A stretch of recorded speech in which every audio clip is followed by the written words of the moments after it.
மகாபாரதம் குருசேத்திர போரை தடுக்க ஏதாவது வழி இருக்கிறதா சொல், அதையும் முயன்று பார்க்கிறேன் என்றார் கண்ணபிரான். சகாதேவன் சிரித்தான்.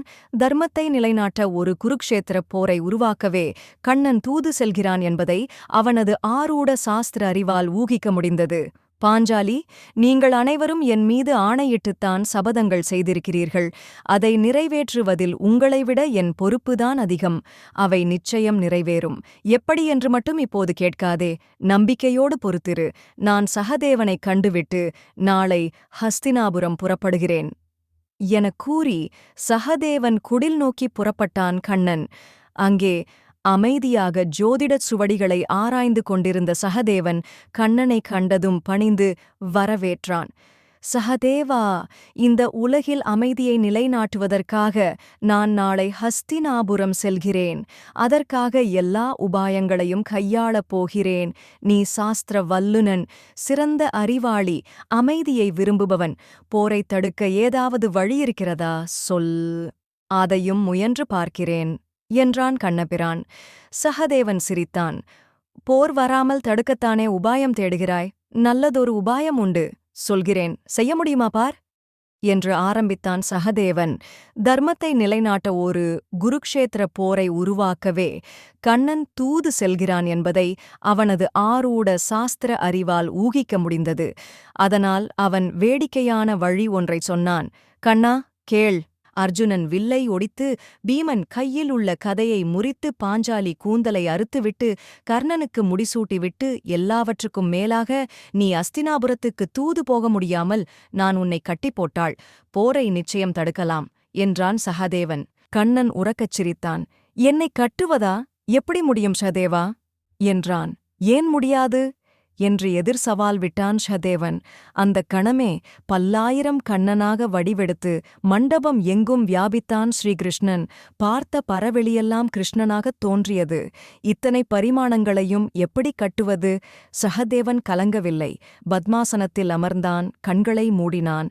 பகவான் ஸ்ரீகிருஷ்ணனின் ரூப குண நாமங்களை மனதில் தீவிரமாகத் தியானித்தான். பக்தி பரவச நிலையில் கண்ணனின் புகழை அவன் நா ஒலித்தது. அப்போது பிறந்தது சகதேவன் இயற்றிய கிருஷ்ண மந்திரம். ஓம் நமோ விஸ்வரூபாய விஸ்வசித்யந்த ஹேதவே விஸ்வேஸ்வராய விஸ்வாய கோவிந்தாய நமோ நமஹ நமோ விஞ்ஞான ரூபாய பரமானந்த ரூபினே கிருஷ்ணாய கோபிநாதாய கோவிந்தாய நமோ நமஹ என்பதே அந்த மந்திரம்.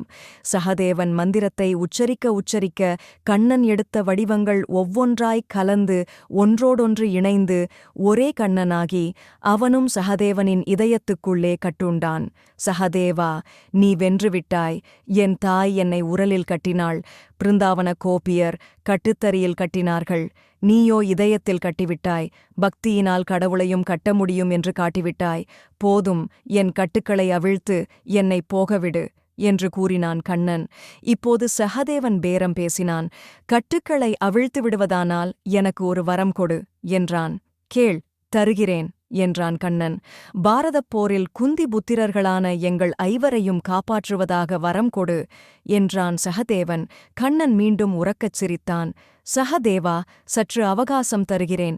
ஏதாவது விட்டுப் போயிருந்தால் அதையும் வரத்தில் சேர்த்துக் கொண்டு வாசகங்களைச் சரியாக அமைத்து வரத்தை மீண்டும் கேள், தருகிறேன் என்றான் கண்ணன். இல்லை கிருஷ்ணா, நீ என்னை குழப்பப் பார்க்கிறாய். நான் கேட்டதுதான். பாரதப் போரில் குந்தி புத்திரர்கள் எங்கள் ஐவரையும் எப்படியாவது காப்பாற்றிவிடு என்றான். நல்லது சகதேவா, வரம் மட்டுமல்ல, வாக்கும் அளிக்கிறேன். பாரதப் போரில் குந்தி புத்திரர்கள் உங்கள் ஐவரையும் காப்பாற்றுகிறேன். என்னைக் கட்டவிழ்த்துவிடு என்றான் கண்ணன்.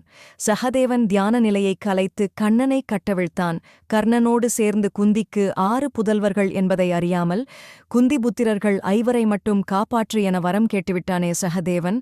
பாவம், கர்ணனைக் காப்பாற்ற இவனும் தவறிவிட்டானே. விதி யாரை விட்டது என்று எண்ணிக்கொண்டே கண்ணன் ஹஸ்தினாபுரப் பயணத்தைத் தொடங்கினான். கண்ணன் சங்கல்பப்படி குருக்ஷேத்திரப் போர் தொடங்கியது. போரின் கடைசி நாட்களில் கர்ணனின் மரணம் நிகழ்ந்தது.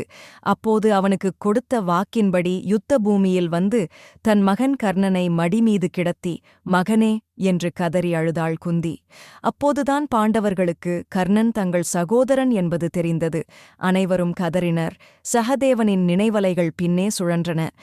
கட்டுண்ட கண்ணனிடம்தான் கேட்ட வரமும் அப்போது அவன் தந்த வாய்ப்பும் தன் அறியாமையால் அந்த வாய்ப்பை இழந்து ஐவரை மட்டுமே காப்பாற்றத் தான் கேட்ட வரமும் அவன் நினைவுக்கு வந்தன. தான் கற்ற சாஸ்திர அறிவு தன்னை காப்பாற்றவில்லை என்பதை ஒரு கணம் உணர்ந்தான். ஊருக்கெல்லாம் ஜோசியமும் ஆருடமும் சொல்ல உதவிய சாஸ்திரம் எனக்குக் கூடப் பிறந்த சகோதரன் இன்னொருவன் இருக்கிறான் என்பதைச் சுட்டிக்காட்டவில்லையே, இதனை நான் கணிக்கத் தவறிவிட்டேனே. இது மாயை. கண்ணன் காட்டும் வழி ஒன்றே மெய், அதுவே உயர்ந்த சாஸ்திரம். இனி எந்த சாஸ்திரமும் வேண்டாம் என்று கோபத்தில் தன் ஜோதிடச் சுவடிகளையெல்லாம் கிழித்தெறிந்தான். அவற்றில் பல போர்க்களத் தீயில் விழுந்து அழிந்தன. எஞ்சியவற்றை சகாதேவனின் சீடர்கள் எடுத்து பல வருடங்கள் ஆராய்ச்சி செய்து விட்டுப்போன பல விஷயங்களை ஊகத்தால் சேர்த்து சகாதேவனின் ஜோதிட சாஸ்திரத்துக்கு மறு உயிர் தந்தார்கள். மறைந்தவை மறைந்தே போயின. அதனால்தான் இன்றும் ஆரூட ஜோசிய சாஸ்திரத்தில் ஜோசியம் பாதி ஹேஷ்யம் மீதி என்று சொல்கிறார்கள்.